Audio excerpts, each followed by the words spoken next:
मजनू। अब तो हाथ छोड़ दे भाभी जी का, सब कुछ छोड़ के आ गई तेरे लिए। सारा इंतजाम हो गया? इंतजाम? अरे सब इंतजाम हो गया। हम कहाँ जा रहे हैं? अरे बता तो रहा हूँ भाभी जी, मतलब होने वाली भाभी जी, नौकरी की सारी बात हो गई है, घर का भी सारा बात हो गया है, बस तुम दोनों की शादी होना बाकी है। जल्दी कर लो। हाँ तो वो भी करवा लेते हैं ना। ओ मंगलम भगवान विष्णु मंगलम गरुड़ध्वज।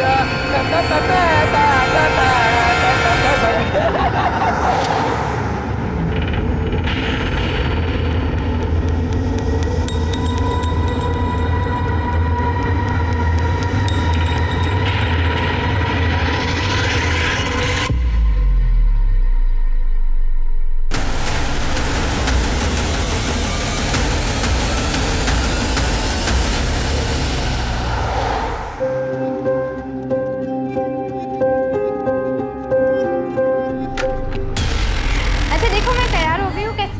तैयार तो हम भी है। 3-3 दूल्हे। अब शादी छोड़ो, चलो सुहागरात मनाते हैं।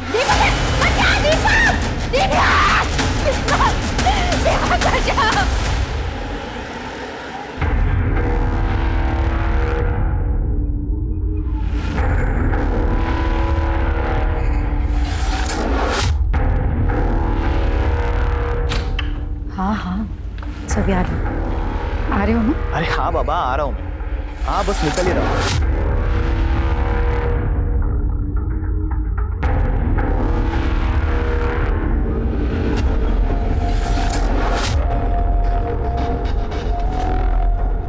ओ हीरोइन, सारा दिन ये पंखा साफ करना है, बाकी का काम तेरा बाप करेगा क्या? नहीं बस कोई नहीं। पैसे ले और सामान की लिस्ट। चल मार्केट जाके सामान लेके आ, और हाँ टाइम से आना वापस घर। कहाँ जा रहे हो तुम? चुपचाप ना अपने काम से काम रखा करो, समझ में आ गया? इतनी बार मना किया, टोका मत करो पीछे से, लेकिन आदत नहीं जाती।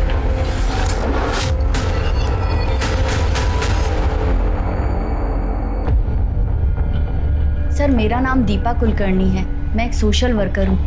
मुझे ये लड़की कल रात को अकेले रोड पर मिली। सर ये बहुत घबराई हुई थी, मदद मांग रही थी, और जब इसने मुझे अपने बारे में बताया तो मुझे लगा कि इसे पुलिस स्टेशन ही ले जाना चाहिए, और इसीलिए आज सुबह होते ही मैं इसे यहाँ ले आई हूँ। अच्छा किया आपने। नाम क्या बेटा तुम्हारा? सब हमारा नाम मोहिनी संथाल है। कहाँ की रहने वाली हो? झारखंड तरवा गांव से है। क्या हुआ तुम्हारे साथ? सब हमारे माँ बाप नहीं है, चाचा के घर रहते हैं। एक दिन चाचा बोले मंडी जाना है, धोखे से किसी आदमी को बेचती है। बस आप ही के पास आ रहा हूँ। ये मैडम जी कौन है? वो तो नहीं मालूम साहब। फिर एक जगह गाड़ी रोके और वो तीनों पेशाब करने के लिए उतर गए, और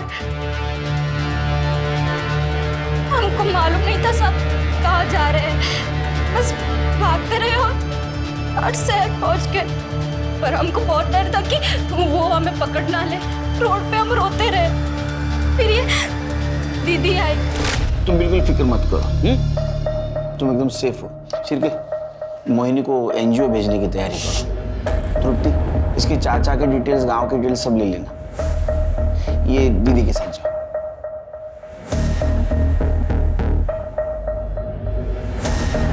शिरके, मुझे लगता है गर्ल ट्रैफिकिंग का मामला है, लेकिन मैडम जी कौन हो सकती है?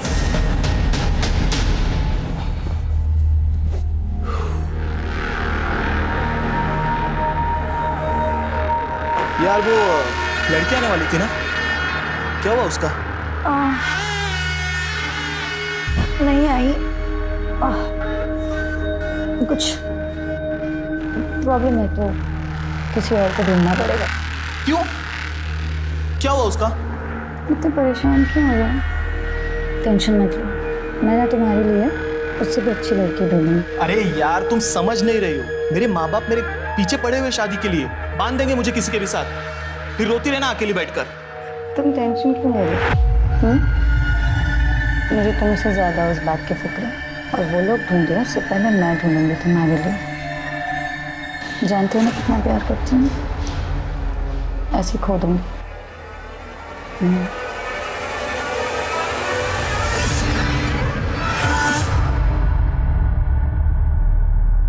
साहब 2 दिन हो गए, हमारी बेटी नमिता की कोई खबर नहीं। कहाँ है, किस हाल में है, हमें कुछ पता नहीं। झूठ क्यों बोल रही हो? सच क्यों नहीं बताती सर को कि लड़की भाग गई है तुम्हारी? हमारी लड़की उस लफंगे दीपक के साथ भागी है। तुम्हें पूरा यकीन है ये उसी लड़के के साथ भागी? हाँ सर, पूरा यकीन है उस लड़के के साथ ही भागी है। लड़का 2 दिन से गायब है, अपने घर पे नहीं है। और हमें नहीं पता था सर कि ट्यूशन पढ़ने जा रही है, हमें लगता था, लेकिन उसका तो चक्कर चल रहा था। ये गोल खिला रही है ये पढ़ाई लिखाई के नाम पर। पढ़ाई लिखाई बंद, अब ये कॉलेज नहीं जाएगी, नहीं जाएगी ये कॉलेज। कोई भी लड़का ढूंढो इसके लिए और शादी करो। इस घर में ज्यादा नहीं देखनी है मुझे ये लड़की। अरे सुनिए तो सही। 17 साल में शादी, पता है ना गैर कानूनी है। हाँ सर, पता है कि गैर कानूनी है। वो गरीब आदमी करे तो करे क्या सर? सब लोग थू कर रहे थे। अब इज्जत जाए, इससे अच्छा तो आदमी जेल चला जाए। बहुत समझाया पर समझ नहीं रही थी। उस लड़के ने हद कर दी सर। एक दिन तो हमारे घर ही आ गया था। शादी का भूत क्यों आया था? अंकल मैं नमिता से प्यार करता हूँ अंकल, उससे शादी करना चाहता हूँ अंकल। तेरी बारात में अर्थी निकालूंगा यहाँ से। अगर उसे कुछ हो गया ना मैं अपनी जान दे दूंगी, आप देख लेना। साहब प्यार से बात करना तो इन्होंने कभी सीखा ही नहीं। इतनी सख्ती दिखाई कि बेटी घर से ही भाग गई। मैं उसे प्यार से समझाऊंगी, बस एक बार ढूंढ दीजिए मेरी बेटी को।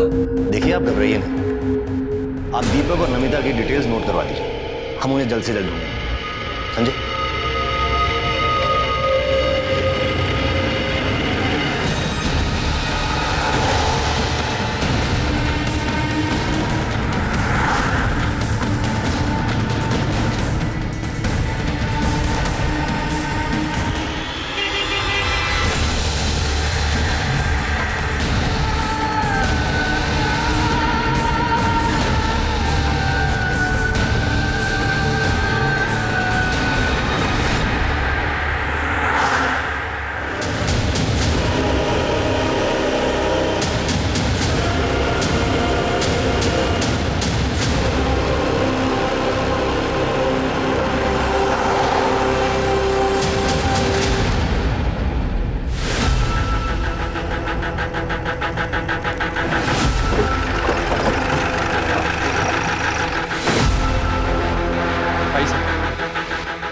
सर लड़की की बॉडी है, देखकर लगता है कि 16-17 साल की होगी। सर जिस तरह से बॉडी की हालत है देखकर लग रहा है कि मर्डर हुए 2-3 दिन हो चुके हैं। यहाँ का कचरा यहाँ पे फेंका जाता है। सर हो सकता है कि जिसने मर्डर किया उसने जानबूझ के बॉडी को यहाँ पे डंप किया। आज सुबह कचरा फेंकने आया था, उसी ने बॉडी को देखा और हमें फ़ोन किया। सर लड़की के प्राइवेट पार्ट पर ड्राई ब्लड मिला है। असॉल्ट या जैसा मामला हो सकता है, पर बॉडी पूरी तरह से सड़ चुकी है, इसलिए ऐसा कुछ कहा नहीं जा सकता। Sir 1 minute. सर ये देखिए, लड़की का चेहरा थोड़ा विजिबल है और कुछ दिन पहले शास्त्री नगर पुलिस स्टेशन में इसी डिस्क्रिप्शन की एक लड़की की मिसिंग कंप्लेंट आई थी। ये फोटो। कंप्लेंट किसने की थी? सर इसके हस्बैंड ने, श्याम कोंडे ने। उसको आइडेंटिफिकेशन के लिए बोला और कुछ आसपास चेक किया, एविडेंस कुछ नहीं मिला? आसपास कोई एविडेंस वगैरह नहीं मिला। इससे बात हो गई? हाँ सर, इससे मेरी बात हो गई है। ठीक है, बॉडी को पोस्टमार्टम के लिए भेज दो।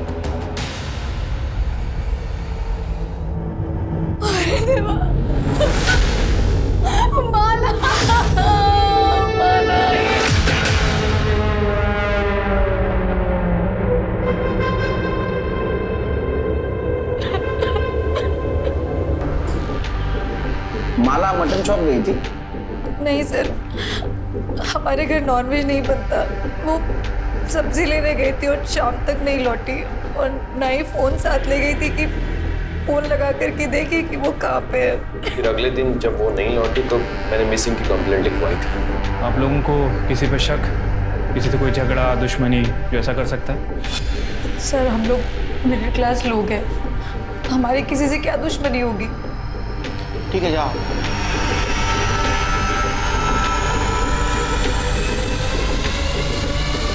पूरा नाटक है सिर के, हाँ ड्रामेबाज है एकदम। देखो ना, किसी ने नहीं पूछा बॉडी कब मिलेगी, कुछ झोल लग रहा है। एक काम करो, माला की डिटेल्स निकालो और एक कोंडे फैमिली की भी डिटेल्स निकालो।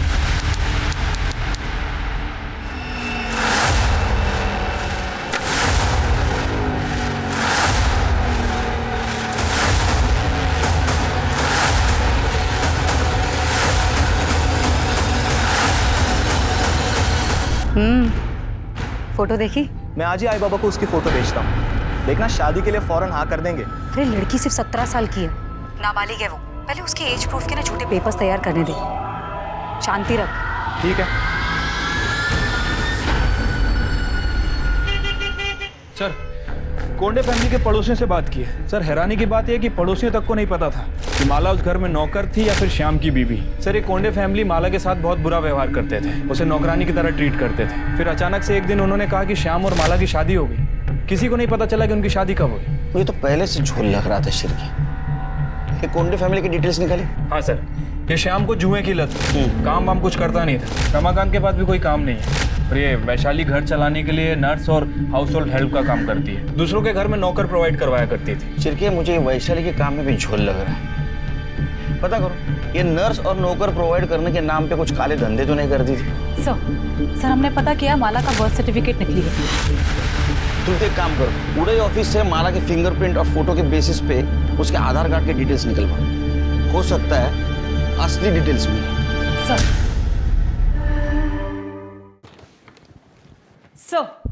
सर ये माला का ओरिजिनल आधार कार्ड, जिसमें माला का नाम माला कोंडे नहीं, माला सुरवे है। और इसमें एड्रेस भंडारी के पास अंबाड़ी गांव का है। एक काम करो तृप्ति, ये माला के गांव जाओ, सूर्य फैमिली के सारे डिटेल्स निकालो, पता करो ये माला की शादी हुई थी भी या नहीं। सर, माला की पीएम रिपोर्ट। सर, रिपोर्ट के हिसाब से उसकी मौत 7 सितंबर की शाम 4 बजे से 6 बजे के बीच में हुई। सर, साथ ही साथ उसकी बॉडी पर सिगरेट के जलाने के निशान भी हैं, नाखून के खरोच के निशान भी और काटने के निशान भी हैं, और बॉडी पर 3 अलग अलग लोगों के सीमेन सैंपल भी मिले। सिर्फ इंसान ने हैवान इतनी छोटी सी उम्र में उसके साथ जबरदस्ती की। कई सारे लोगों ने सिगरेट के चटके दे, काटा, उसको खरोचा। हो सकता है उसके साथ गैस किया होगा और इसके वजह से उसका खून बहा और मर गया। हो सकता है सर। वैसे कोंडे फैमिली के बारे में जो इन्फॉर्मेशन मिली है उसे भी झुठलाया नहीं जा सकता सर, क्योंकि थकान, बॉडी को सही न्यूट्रिशन ना मिलना, कुपोषण, ये भी मौत का एक कारण है। चिरकिया, हमें इन्फॉर्मेशन नहीं, सबूत चाहिए। हमें पता करना होगा ये शाम की शादी हुई थी भी या नहीं, और ये भी पता कर दे ये कोंडे फैमिली सच बोल रही है झूठ। और एक चीज पता करनी है, ये श्याम और रमाकांत का डीएनए हमें बॉडी पे जो सीमेंस मिले उससे मैच होता ही नहीं। अरे देवा, देख, बोला था ना मैंने, ये माला ना सिर्फ शक्ल से भोली दिखती है, लेकिन है नहीं। साहब, मुझे पक्का मालूम था ये माला ना बाहर जाके 10 जगह मुंह मारती है। अरे ये उसका पति है। अरे जब भी छूने जाता ना उसको तो काटने दौड़ती थी वो। बहुत लेता था ना उसकी साइड, बोलती रह गई मैं तुझे। अरे धोखा दे रही थी वो तुझे। सर, मैं उससे बहुत प्यार करता था। वो जब खो गई थी तब पूरे मार्केट में उसे ढूंढने गया था। पुलिस स्टेशन में रिपोर्ट लिखवाई थी मैंने। तुम्हारी शादी हो गई थी ना, तो रजिस्ट्रेशन भी हुआ होगा, मैरिज सर्टिफिकेट है? साहब, शादी 2 महीने पहले हुई थी।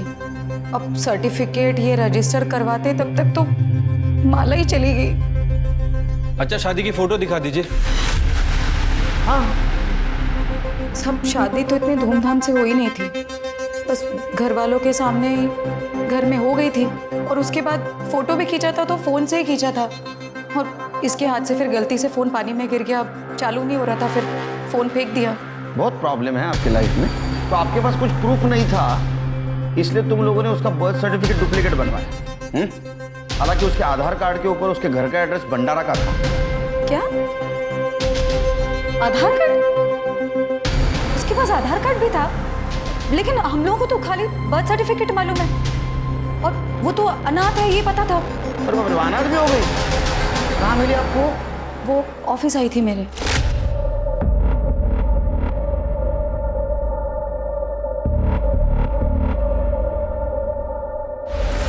क्या है? इधर आओ।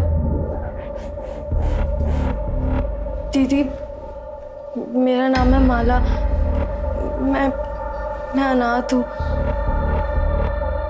मेरा कोई नहीं है, कोई काम मिल जाता तो। पढ़ी लिखी हो?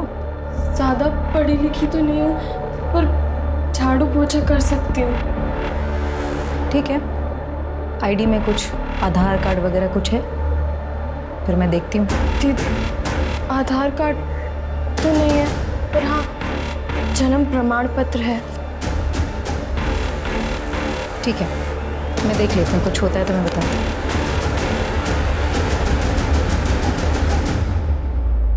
सर, माला की कहानी सुनकर मुझे उस पर तरस आ गया था। दिखने में भी ठीक ठाक थी वो, इसलिए मैंने वैनी से कहा कि आप ही पूछ लीजिए उसे कि अगर वो शादी करना चाहती है मुझसे। साहब, उसने भी मना नहीं किया, हाँ बोल दिया, तो मैंने शादी करवा दी। सच बोल रही है? हाँ, ये सच बोल रहे हैं? हाँ, ऐसे ही हुआ था। सिरके, ये शाम की डीएनए टेस्ट करवा। रमाकांत का भी। मेरा क्यों? मैंने क्या किया? किसी ने कुछ किया? नहीं, मतलब मेरा मतलब है, माला तो मेरी बेटी जैसी थी, बहू थी। डर क्यों रहे हो? हाँ, सिरके, इन दोनों का डीएनए टेस्ट करवा। सिरके, ये कोंडे फैमिली का झोल है। वो रमाकांत देखा कितना डरा हुआ था। मुझे लगता है माला से जबरदस्ती प्रोस्टिट्यूशन करवाते थे। हो सकता है सर, लेकिन अगर 1% भी चांस हुआ कि माला एक काम जानबूझ के करती थी पैसे कमाने के लिए, तो सर? नहीं शिरके, अगर वो जानबूझ के करती थी, इतने पैसे कमाती थी, तो पैसों का क्या करती थी? क्योंकि उसके मौत का एक कारण कुपोषण भी है। उसको ठीक तरह से खाना भी नहीं मिलता था। ये वैशाली के एजेंसी का कुछ पता चला है? ऐसी एजेंसी? हाँ सर, इसकी एजेंसी लीगल है, रजिस्टर्ड भी है। अपनी खबरों को अलर्ट कर दो। ये कोंडे फैमिली के सारे डिटेल्स चाहिए मुझे, पास्ट फ्यूचर प्रेजेंट सब। ठीक है सर।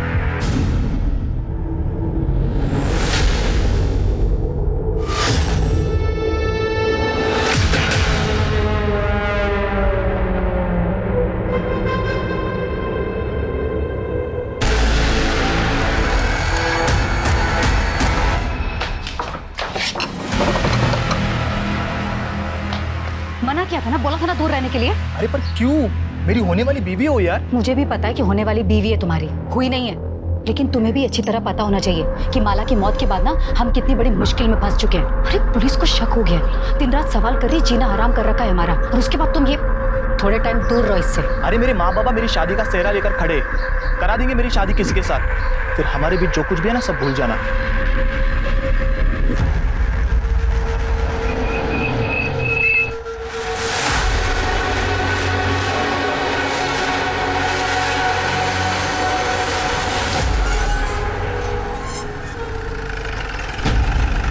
अच्छा सुनो, मैं राम बाबू के यहाँ पे आता हूँ, हैं? ठीक है?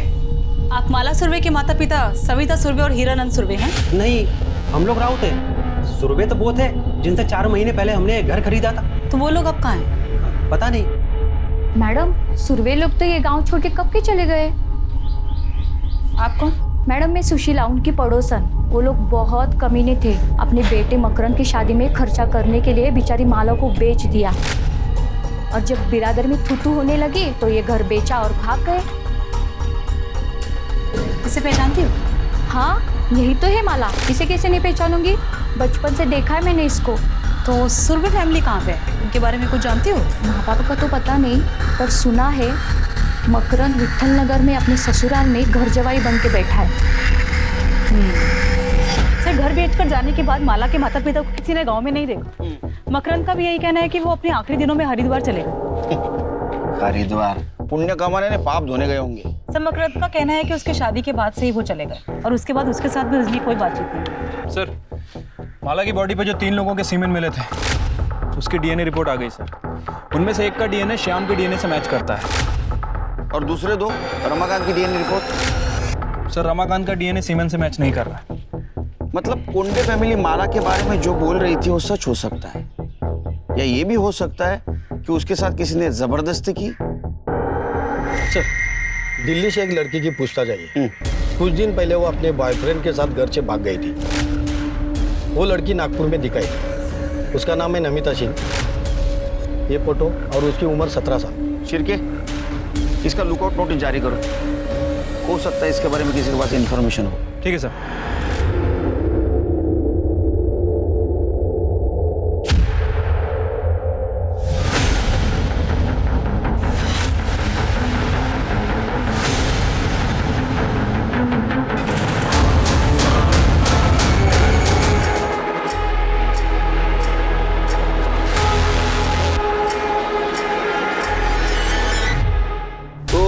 चाकू देख के डर के भागा और टेम्पो से टकराया ना? हाँ साहब। उसका चेहरा देखा? किसके हाथ में चाकू था? चेहरा नहीं देखा साहब, वो टोपी पहना था। तेरे जेब में हमें कार्ड मिला, विजिटिंग कार्ड, वैशाली कोंडे। तू कैसे जानता है उसको? ये सच बोल, तेरी हालत देख। मैडम के पास कमीशन के लिए काम करता था साहब। एजेंट था ना। किस चीज का एजेंट था तू? साहब वो मेड और नर्स के लिए लड़की ला कर देता था मैडम जी को। सिर के सुना क्या मैडम जी? तो ये वैशाली मैडम जी, और तू उसको नर्स और मेड के नाम पे जो लड़कियां ला के देता था नाबालिग, हाँ, वो दूसरे धंधे के लिए ना? नहीं साहब, मैं ऐसा कुछ नहीं करता साहब। सिर के ये सब निकालो, इसकी पट्टी विट्टी निकाल, दूसरा हाथ तोड़ और लेके चलो उसको। अरे नहीं, बोलता हूँ साहब, बोलता हूँ। मैं मैडम जी को धंधे के लिए लड़की सप्लाई करता था साहब। पिछले 2 साल से मैं कर रहा है साहब। ये मोहिनी संथाल को भी तू ही लेके जा रहा था ना मैडम जी को बेचने के लिए? हाँ साहब, लेके जाने वाला था साहब, लेकिन वो नागपुर आने से पहले गाड़ी से उतर के भाग गई। और माला? साहब माला को भी बेचने के लिए लाया था, लेकिन वो मोहिनी से बहुत पहले आई थी साहब। लेकिन शाम का उसके ऊपर दिल आ गया, तो फिर मैडम जी ने घर काम करने के लिए और शाम को खुश करने के लिए रखी साहब। और तो और वो विकास भी साहब बहुत बार जबरदस्ती किया साहब माला के साथ। ये विकास कौन? मैडम जी का पड़ोसी है। मैडम जी का लफड़ा चालू है साहब उसके साथ। कि शाम को कोई और काम धंधा नहीं है क्या? शाम नहीं है मैडम जी, आज विकास है, विकास। इधर आओ। क्या कर रहे थे अंदर? क्या कर रहा था मतलब? तुम्हें मालूम नहीं मैं क्या कर रहा था? बोला है ना मैंने कि इससे अच्छी लड़की मैं इंतजाम करूंगी तुम्हारे लिए। मालो किसने मारा? सब किसी ने नहीं मारा। वो तो उम्र में भी कम थी और कमजोर भी थी साहब। और सब वो उसमें ही मर गई साहब। फिर सब मैडम जी ने मेरे को बोला कि उसको ठिकाने लगाना है। मैं उसको मटन चौक के तो फेंक दिया साहब। माला के बाद नमिता आ गई साहब। उसको उसके बॉयफ्रेंड ने प्यार के झांसे में घर से भगा के लेके आया था सब बेचने के लिए। यही थी? हाँ सब। वो मैडम जी इसको विकास को खुश करने के लिए रखा था, लेकिन इससे पहले विकास खुश करता उसने देखा कि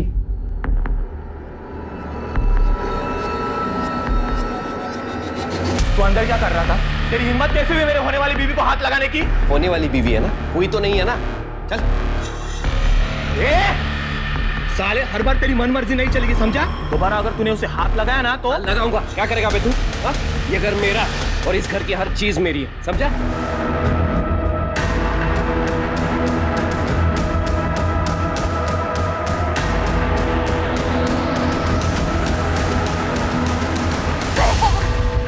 भैया प्लीज बचा लो भैया।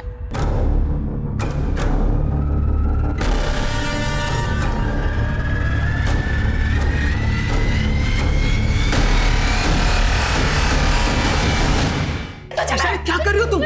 जान से मार डालोगे क्या इसे? इसे अगर कुछ हो गया तो मैं शादी किससे करूंगा? इससे तू नहीं, मैं शादी करूंगा। बस! दामोदर, चल निकाल सिक्का। आज ही फैसला करूंगी इसकी शादी का। अगर हेड आया तो श्याम की और अगर टेल आया तो विकास की। ये ऐसे कैसे बोल रही हो तुम? हाँ? मुंह खोला ना दोबारा तो उठा के सीधा श्याम को दे दूंगी। दामोदर,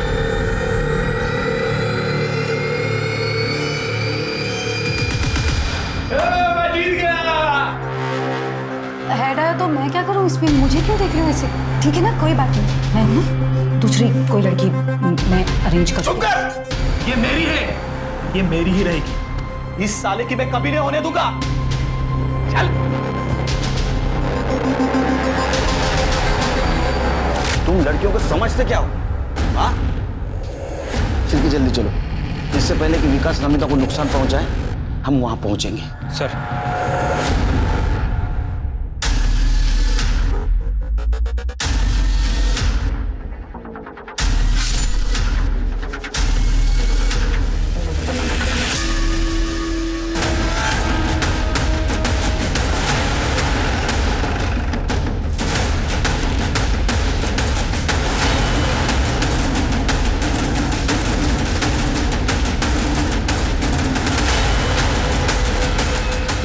चेक करो। सर मर चुकी है। किसने मारा? तेरे हाथ में चाकू था। हाँ? इन सबके नौटंकी में ये शाम को मिली थी, इसलिए तूने मारा है उसको? सर नहीं सर, मेरे हाथ में चाकू था सर, मैं मारने आया था सर इसको, लेकिन पहले से मरी पड़ी थी सर। मैं सच कह रहा हूँ सर। तूने मारा? पहले तू मजा ले चुका था उसके साथ। तेरे को डर था ये वैशाली इसको विकास को दे देगी, इसलिए तूने मारा ना? नहीं सर, वही ऐसा नहीं कर सकती सर। सर ये श्याम सही कह रहे, लड़की है, कोई खिलौना थोड़ी। मैडम जी तेरा खेल खत्म हो गया, समझा? सर ये देखिए टूटा हुआ नाखून मिला है। चेक कर। इसका मतलब तुम दोनों के अलावा इस रूम में तीसरी औरत थी। कौन थी? सच कह रही हूँ, मुझे नहीं पता सर। हमने किसी औरत को नहीं देखा सर। छिड़के बॉडी को पोस्टमार्टम के लिए भेज दो और ये नाखून डीएनए एनालिसिस को भेज दो और इसके साथ मैच करवा के दो। उनको जेल में लेके जाओ, ऐसा मारो ना बिना हेड टेल किए, सब सच बोलेंगे। चल लेके जाएंगे। मैंने मर्डर नहीं किए, सच कह रही हूँ मैं। लोगों के घर नर्स और मेड भेज भेज कर उतने पैसे नहीं कमाती थी जिससे घर चले, और ऊपर से क्लाइंट और लड़कियों का पुलिस वेरिफिकेशन का झंझट अलग, और इसमें लड़कियों को बेचती थी तो लाखों रुपए मिलते थे। सर मेरी मजबूरी थी ये करना, क्योंकि मुझे मालूम था कि मेरा पति रमाकांत एक नंबर का निकम्मा है और घर मुझको ही चलाना। नौकरी चले जाने के बाद जो बची कुछ हिम्मत थी वो भी चली गई। विकास और उसके बारे में मुझे पहले से ही पता था, लेकिन मैं कुछ बोल नहीं सकता था। क्या बोलता सर मैं? और औरत अगर सामने से आएगी तो कौन छोड़ता है? पर सर वो मुझसे उम्र में बड़ी थी, इसलिए घर वालों और सोसाइटी को दिखाने के लिए अपनी उम्र की लड़की से शादी करना मेरी मजबूरी थी। इसलिए वैशाली नमिता को मेरे लिए ढूंढ लाई थी। लेकिन जब मैंने पहली बार नमिता को देखा तो मेरा उस पर दिल आ गया सर, लेकिन उस साले शाम ने सब गड़बड़ कर दी। सर विकास को पता था कि माला मेरी है, फिर वो उससे मजे ले रहा था, और जब मैंने नमिता को हाथ लगाया तो मारने मरने पर उतर आया। वो कह रहा था कि वो मेरी होने वाली बीवी है, शादी करूंगा मैं उससे, जैसे कि उसको पता ही नहीं था कि शादी का सिर्फ नाम है। वो चरित बनने की कोशिश करता रहते, हमको सब पता है। उन जानवरों में से तू भी एक था ना? नहीं सर, सच में मैंने कुछ नहीं किया। मैं कसम खाकर कह रहा हूँ, मैंने कुछ नहीं किया। वैशाली तो जिन लड़कियों को लेकर आती थी उन लड़कियों पर मुझे तरस आता था। शुरू में थोड़ा बुरा लगता था, लेकिन इतना पैसा कमाने लग गई कि हर लड़की देखकर मुझे वो खरीदने और बेचने का सामान ही नजर आती थी। नमिता को किसने बेचा? उसके बॉयफ्रेंड दीपक ने? मुझे नहीं मालूम किसने बेचा, लेकिन सर माला की बॉडी पर बाकी जिन दो आदमियों के सीमेंट मिले थे उनका डीएनए विकास और दामोदर से मैच करता है। वो तो होना ही था शिरकी, क्योंकि दोनों ने कन्फेस भी कर लिया था ना, माला के साथ उन्होंने किया है। सर हॉस्पिटल से फोन आया था, कल रात दामोदर की हॉस्पिटल में मौत हो गई। शिरकी, दामोदर का जिस जगह एक्सीडेंट हुआ वहाँ सीसीटीवी के देखो। ठीक है सर। सर एक और बात, नमिता की बॉडी के पास जो नाखून मिला है, डीएनए रिपोर्ट से पता चला है कि वो नाखून किसी औरत का नहीं बल्कि वो आदमी का है। हो सकता है सर, बहुत सारे आदमी लोग अपनी छोटी उंगली का नाखून बढ़ा के रखते हैं, उसमें नेल पेंट वगैरह लगाते हैं। इसका मतलब शिरके उस कमरे में श्याम और विकास के अलावा तीसरा आदमी भी था जिसने नमिता का मर्डर किया। शिरके एक काम करो कि कोंडे हाउस के आसपास जितने भी मोबाइल टावर्स हैं वहां से पता करो कि उस एरिया में उस वक्त कितने मोबाइल एक्टिव थे, और ये दामोदर का जिस बार के बाहर एक्सीडेंट हुआ वहां का भी मोबाइल डाटा रिकवर करवा। सर हमने कोंडे हाउस दोबारा सर्च किया, जिस कमरे में नमिता की लाश मिली थी उस कमरे के बाहर एक ब्रेसलेट में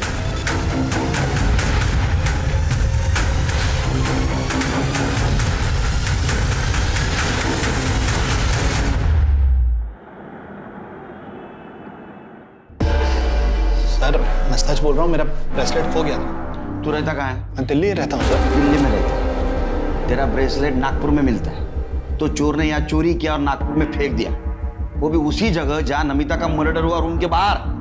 हाँ देख, तेरा मोबाइल लोकेशन भी ना उसके घर के आसपास का दिखा रहा था उस दिन। सच बोले तो हड्डियां तोड़ दूंगा तेरे। वो मुझे दिल्ली पुलिस से पता चला सर कि नमिता नागपुर में, मैं सीधा नागपुर के लिए निकल गया सर। वहाँ मेरा एक दोस्त रहता है, उसको भी मैंने बोला कि नमिता नागपुर में है, वो चेक करे।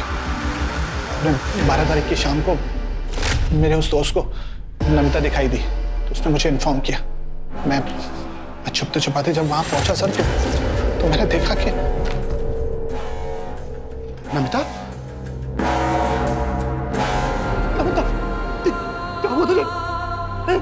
नमिता किसने किया ये सब?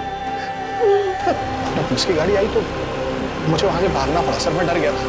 मुझे लगा अगर पुलिस मुझे नमिता के पास देखेगी तो मुझ पर ही शक करेगी।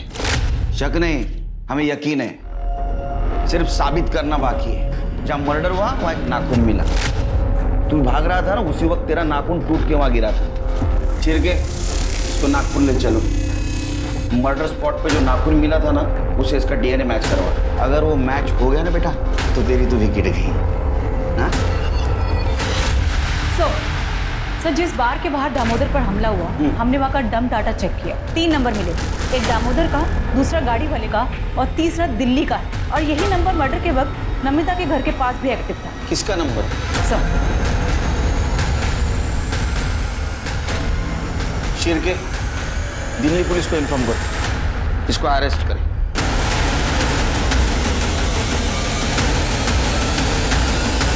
नमिता को बेच के तेरा मन नहीं भरा तो उसको मारने पहुंचा और मार भी दिया।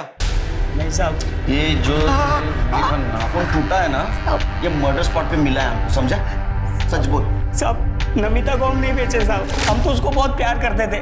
अरे जिंदगी थी वो हमारी, लेकिन हमसे एक गलती हुई साहब कि वो मुकेश जैसी दोस्त पे हम विश्वास कर लिया और उससे मदद मांगे साहब। जिस दिन हमारी शादी थी साहब, दूल्हे राजा को पटरी पर फेंक किया, उसके बाद दुल्हन के साथ सुहागरात मनाते। साहब वो तो आखिरी वक्त पे एक आदमी ने हमको बचा लिया, और जब हम वापस नमिता को ढूंढने के लिए उस जगह पे पहुंचे तो नमिता कहाँ है बोल। जब हम नागपुर पहुंचे और दामोदर को फोन किया तो पहले वो हमारा फोन नहीं उठाया, लेकिन बाद में वो हमारा फोन उठाया साहब, और हम उसको झांसा दिए कि हमें लड़की चाहिए। वो बोला लड़की है, फलाना बार में पहुंच जाओ। हम साहब वहाँ पहुँच गए, लेकिन वहाँ देखा तो बहुत सारे लोग थे साहब, लेकिन हमको मुकेश उसका हुलिया बताया था। हम उसको पहचान गए और जैसे हम चाकू निकाल के उसके गर्दन पे रखे और नमिता के बारे में पूछे, सब वो कुछ बिना बोले ही भागने लग गया वहाँ से और जाके एक गाड़ी से टकरा गया साहब। हम फिर गए उसके पास और चाकू दिखा के फिर नमिता के बारे में पूछे। वो बताया साहब कि नमिता कहाँ है, किस कमरे में, और उस कमरे की चाबी उसके जेब में थी। हम उस जेब से उसकी चाबी निकाल ली और उसका फ़ोन भी निकाल लिए, और हम जैसे ही नमिता के पास पहुँचे, नमिता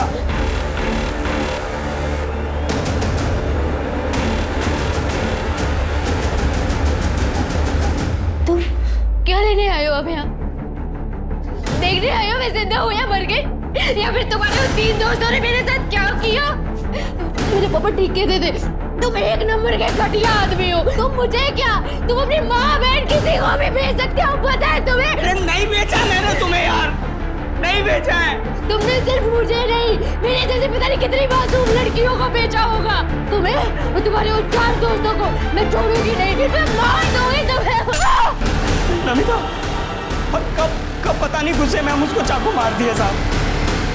हम तो नमिता को ढूंढ के उसको बचाने के लिए गए थे, लेकिन साहब इन्हीं हाथों से हमने उसको मार डाला साहब, इन्हीं हाथों से मार डाला। चल अब नागपुर जेल में संतरा खिलाता हूँ तेरे को। साहब सभ्यता की शुरुआत से लेकर आज तक प्रोस्टिट्यूशन और ह्यूमन ट्रैफिकिंग चलती आ रही। इसका मतलब यह हुआ कि बेशक हमने चाहे जितनी भी तरक्की कर ली हो, लेकिन औरतों के बारे में हमारी सोच नहीं बदली।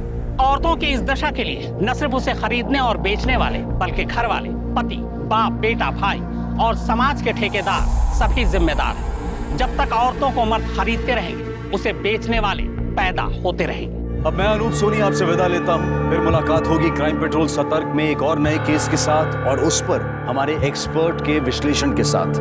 तब तक अपना और अपने परिवार का ख्याल रखें, सतर्क रहें, सुरक्षित रहें और देखते रहें क्राइम पेट्रोल सतर्क। जय हिंद।